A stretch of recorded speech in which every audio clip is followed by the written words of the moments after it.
नमस्कार दोस्तों, स्वागत है आपका न्यूज़ प्लैनेट में। दोस्तों, आज हम बात करेंगे स्वतंत्रता के बारे में, फ्रीडम।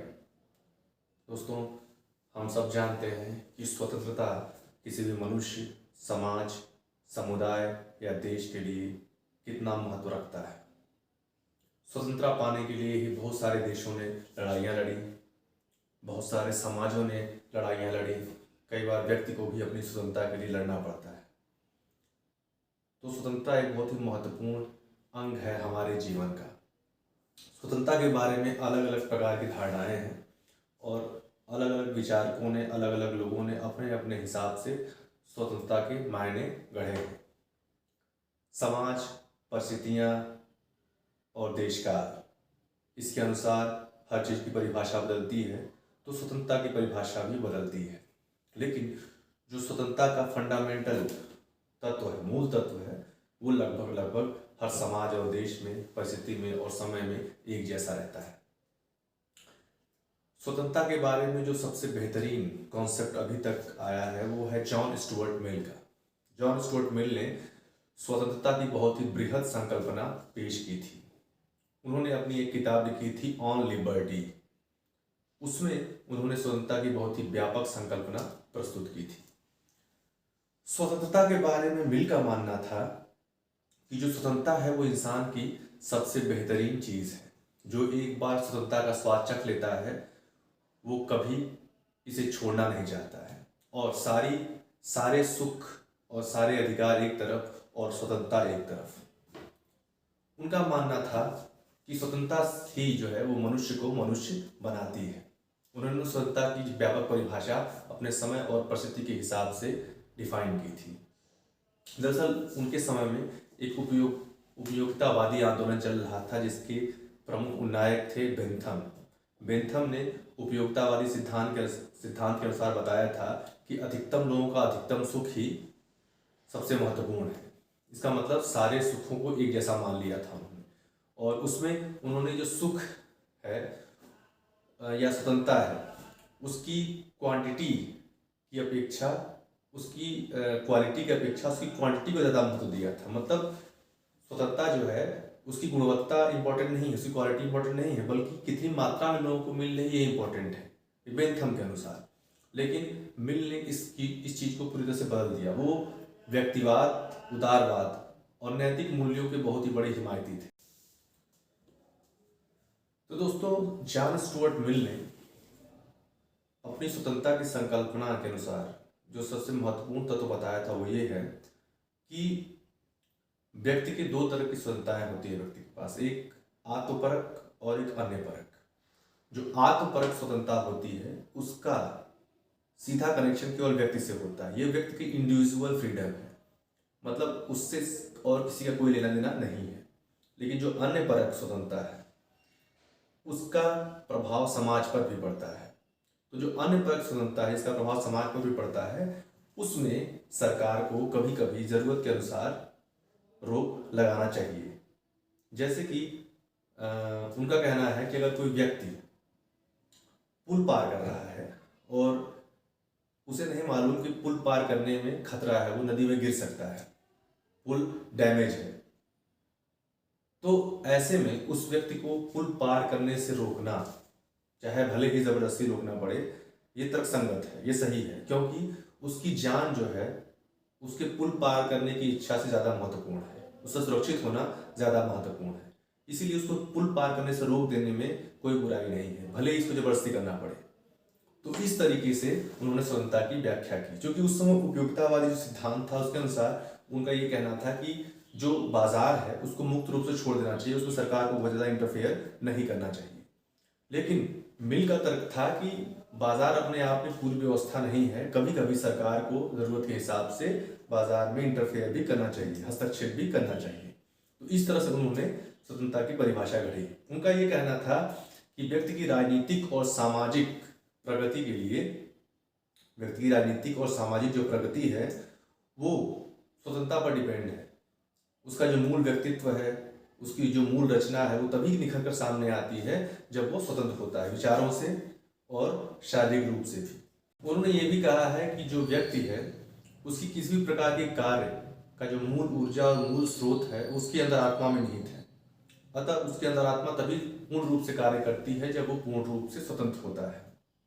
इसके अलावा उन्होंने जो अंतरात्मा की स्वतंत्रता की व्याख्या भी की है, उसके अनुसार उनका कहना है कि व्यक्ति की जो अंतरात्मा की स्वतंत्रता है उसकी नैतिक और बौद्धिक स्वतंत्रता से मिलती है, क्योंकि व्यक्ति जब अंदर से स्वतंत्र होगा तभी वो एक बेहतरीन निर्माणकर्ता या रचनाकार के रूप में उभर सकता है। और लोकतंत्र को वो बहुत सुरक्षित नहीं मानते थे। उनका मानना था कि लोकतंत्र का जो बेसिक फंडा है वो ये है कि जो लोकमत है, जो पब्लिक है, उनको बेसिकली बंधे बधाए तरीके से या एक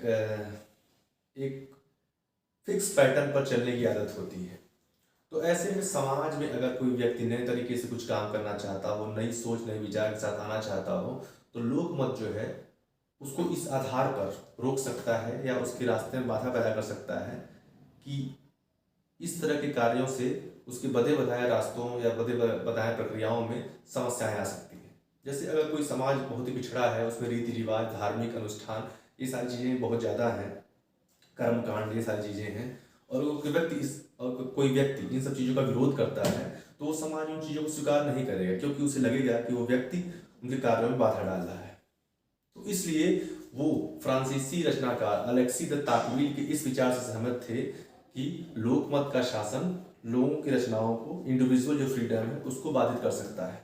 इसीलिए वो लोकतांत्रिक व्यवस्था की बजाय वो प्रतिनिधि शासन के समर्थक थे, जिसमें कुछ विशिष्ट लोगों का मंडल होगा जो व्यवस्था को चलाएगा और जो आम पब्लिक होगी वो उस व्यवस्था के अनुसार चलेगी।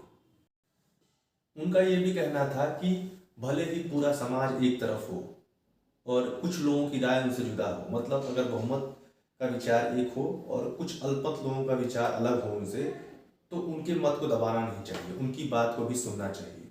उन्होंने कहा कि यहाँ तक अगर सारे लोग एक तरफ हो और केवल अकेला एक व्यक्ति अलग विचार रखता हो, तो भी उस बहुमत को इस बात का अधिकार नहीं है कि उस एक व्यक्ति के विचार को दबा दे या उसे अनसुना कर दे।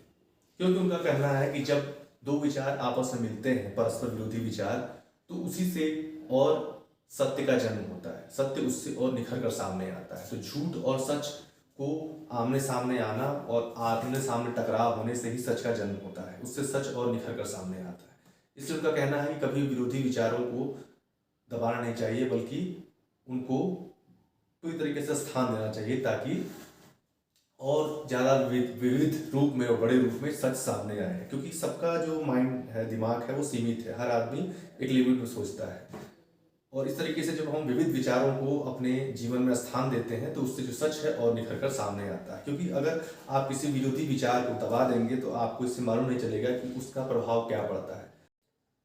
उनका ये भी मानना था कि लोगों को अपनी अभिरुचि, अपनी इच्छा से जीने, काम करने और अपना करियर चुनने की पूरी आज़ादी होनी चाहिए। क्योंकि अगर कोई व्यक्ति कोई काम कर रहा है जो उसे अच्छा लगता है, लेकिन बाकी समाज के लोगों को लगता है कि ये मूर्खतापूर्ण है, बेकार है, अनुचित है, तो भी अगर उसके उस काम से समाज को कोई नुकसान नहीं पहुंच रहा है या किसी को कोई नुकसान नहीं हो रहा है या खुद उसके लिए वो नुकसानदायक नहीं है, विनाशकारी नहीं है, तो उसे उसका काम करने देने का पूरा हक है। क्योंकि मनुष्य को जैसा अच्छा लगता है वैसा जीकर कष्ट उठाने में जो आनंद है, वो दूसरों को जैसा अच्छा लगता है वैसा बनकर सुख पाने में से ज़्यादा बेहतर है। मतलब अगर आप अपना जीवन अपने तरीके से जीते हैं, अपनी इच्छाओं से जीते हैं, भले ही उसमें आपको कष्ट उठाना पड़े और आपको सफलता ना मिले, तो भी वो बेहतर है बजाय उसके कि आपने अपना जीवन किसी दूसरे के अनुसार जिया और आप सुख पा रहे हैं। ऐसा सुख उस दुख से अच्छा नहीं है। तो इस तरीके से मिल का मानना था कि व्यक्ति को अपने तरीके से जीने, काम करने की आज़ादी देनी चाहिए, भले ही उसे उसके लिए कष्ट उठाने पड़े, समस्याएं झेलनी पड़े, लेकिन मूल बात यह है कि वो अपनी स्वतंत्रता के साथ अपना जीवन जी रहा है। उनका ये भी कहना है कि व्यक्ति को कभी भी दूसरे के अनुसार अपना जीवन नहीं जीना चाहिए, क्योंकि अगर आप अपने जीवन की योजना दूसरों के ऊपर छोड़ देते हैं, दूसरों को अपने जीवन के रास्ते बनाने या अपने करियर चुनने या आप किस तरीके से जिएंगे अगर ये दूसरे लोग डिसाइड करेंगे, तो आपके जीवन या आपकी सोच का कोई मतलब नहीं है। क्योंकि फिर आप तो एक नकलची बंदर की तरह या मदारी के बंदर की तरह हैं जो दूसरों के हिसाब से अपना जीवन जी रहे हैं। तो आपको व्यक्तिगत रूप से स्वतंत्र होना चाहिए, क्योंकि विविधता जो है, अलग अलग प्रकार के लोग अलग अलग प्रकार के कार्य कर रहे हैं, उसमें अलग अलग तरीके की सफलताएं और असफलताएं मिल रही हैं, it doesn't matter, but what is the most important thing कि आप अपनी लाइफ में सक्सेसफुल हुए या नहीं, पर आपने अपनी लाइफ को अपने तरीके से जिया जैसा आपने चाहा, मोस्ट इम्पोर्टेंट थिंग। क्योंकि उनका मानना था कि जो विविधता है वो स्वतंत्रता के प्रसार का ही एक अंग है, तो डाइवर्सिटी इज वेरी इंपॉर्टेंट। उनका ये मानना है कि जब आधुनिक औद्योगिक सभ्यता आगे बढ़ेगी तो उसमें समस्या ये हो जाएगी कि आधुनिक औद्योगिक सभ्यता हर जगह एक जैसी परिस्थितियां पैदा कर देगी, और इन एक जैसी परिस्थितियों में व्यक्ति जो है एक तरीके से सोचेंगे, एक तरीके से एक जैसी बातें पढ़ेंगे, एक जैसी बातें सुनेंगे, एक जैसी बातें करेंगे, और वैसा ही एक जैसी चीज़ें सोचेंगे, वो सब एक जैसे हो जाएंगे, हर जगह आदमी एक जैसा, उसकी जो डाइवर्सिटी विविधता है वो खत्म होती जाएगी। और इस मामले में इस काम को जो सहयोग देने में इस काम को सहयोग देने के लिए जो सबसे बड़ी चीज़ है वो है जो हमारा कम्युनिकेशन सिस्टम है। जैसे आज के समय में आप देखिए कि हर जगह मल्टीप्लेक्स सिनेमा हॉल, मल्टीप्लेक्स आपके फूड कॉर्नर खुल रहे हैं, तो क्या है, जैसे मैकडोनल्ड है या सिनेमा हॉल्स हैं या आपका पिज्ज़ा है या आपका जो इंटरनेट या सोशल मीडिया है, ये सारी चीज़ें क्या है, ये सबको एक जैसे सोचने पर, एक जैसे काम करने को मजबूर कर रही हैं। मैकडोनल्ड में हर आदमी हर जगह एक जैसे बर्गर खा रहा है, एक जैसी बातें कर रहा है, और इसके अलावा आप सोशल मीडिया पर भी देखेंगे कि लाइक, डिसलाइक, कमेंट्स, इन सब चीज़ों का ट्रेंड चल रहा है, हर व्यक्ति एक जैसा हो रहा है, स्टेटस अपडेट करना या उसको देखना या उसके हिसाब से सोचना, आपकी सोच को ये चीज़ें कितनी प्रभावित कर रही हैं, आप हर जगह एक जैसे होते जा रहे हैं। तो मिल की ये बात कई साल पहले की है, 1859-60 के आसपास की है, लेकिन वो बातें आज भी बिल्कुल सही साबित हो रही है, क्योंकि उनका मानना था कि जो लिबरल फोर्स है, अनुदारवादी शक्तियां हैं, वो व्यक्ति को एक जैसे सांचे में ढालने का काम करना शुरू कर देंगे, और जब कोई व्यक्ति इन विचारों से, इन सोचों से असहमत होता है और इनका विरोध करता है, तो एक्चुअल में वह स्वतंत्रता का बहुत बड़ा सेवक है, फ्रीडम का बहुत बड़ा फाइटर है, क्योंकि वो मौजूदा ढांचे, एक जैसे जो ढांचे हैं, गुलाम मानसिकता के ढांचे, उसके अगेंस्ट खड़ा हो रहा है, इसलिए वो क्या है, वो स्वतंत्रता का फ्रीडम फाइटर है। इसलिए ऐसे आदमी का सम्मान करना चाहिए। मिल ने अपनी एक रचना प्रिंसिपल ऑफ पॉलिटिकल इकोनॉमी में शुरू में तो इस बात का समर्थन किया था कि जो राज्य है उसे उदारवादी राज्य होना चाहिए और बहुत ज़्यादा हस्तक्षेप नहीं करना चाहिए, लेकिन बाद में उन्होंने अपने विचार को बदलते हुए ये लिखा कि जो संपत्ति के साधन है उन पर अंकुश लगाना चाहिए, क्योंकि उनका मानना था कि जो भू संपत्ति के मालिक हैं, जमीनों के मालिक हैं, वो बिना किसी मेहनत के दिन दुना रात चौगुना कमा रहे हैं, और इससे जो श्रमिक या गरीब वर्ग है उसको बहुत कष्ट हो रहा है। तो उनका मानना था कि इन बढ़ी हुई आय पर, जो बहुत ज़्यादा इनकम आ रही है भूमि मालिकों को, उस पर टैक्स लगाकर उससे गरीब वर्गों के कल्याण के लिए कार्य करना चाहिए।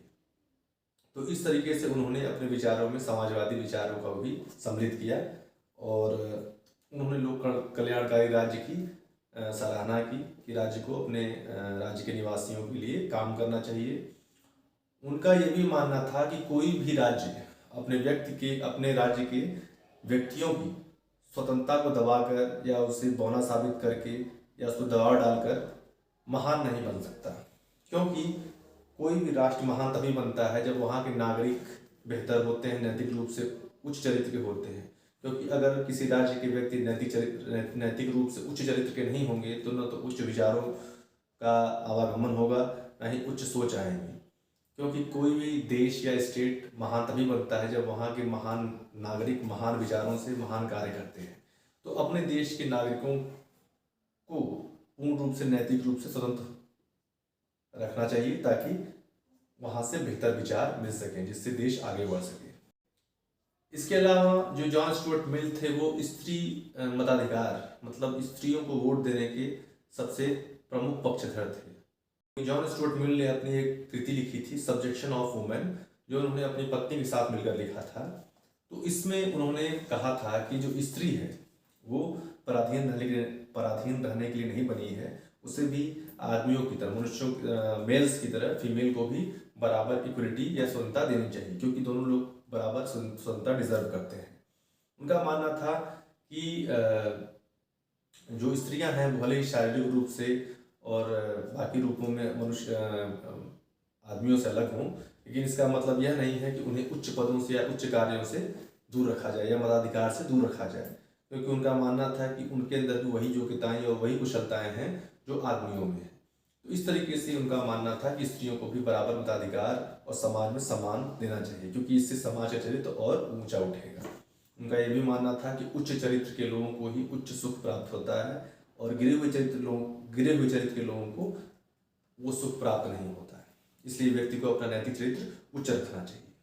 उनका कहना है कि जब हम किसी दूसरे देश में जाते हैं तो वहाँ जब उन्हें मालूम चलता है कि इंग्लैंड में महारानी का शासन है तो उन्हें बड़ा आश्चर्य होता है। लेकिन स्पार्टा के बारे में उनका कहना है कि स्पार्टा में सैनिकों की भर्ती में या बाकी पदों के लिए औरतों को बराबरी का हक दिया जाता है, इसलिए वहाँ पर इस बात को आश्चर्य तरीके से नहीं देखा जाता। तो उन्होंने कहा कि हमें इन चीज़ों से सबक लेना चाहिए कि स्त्रियाँ भी पुरुषों के समान ही कुशल और स्वतंत्र हैं। तो आज के लिए इतना ही। अगले एपिसोड में हम आपसे फिर मिलेंगे।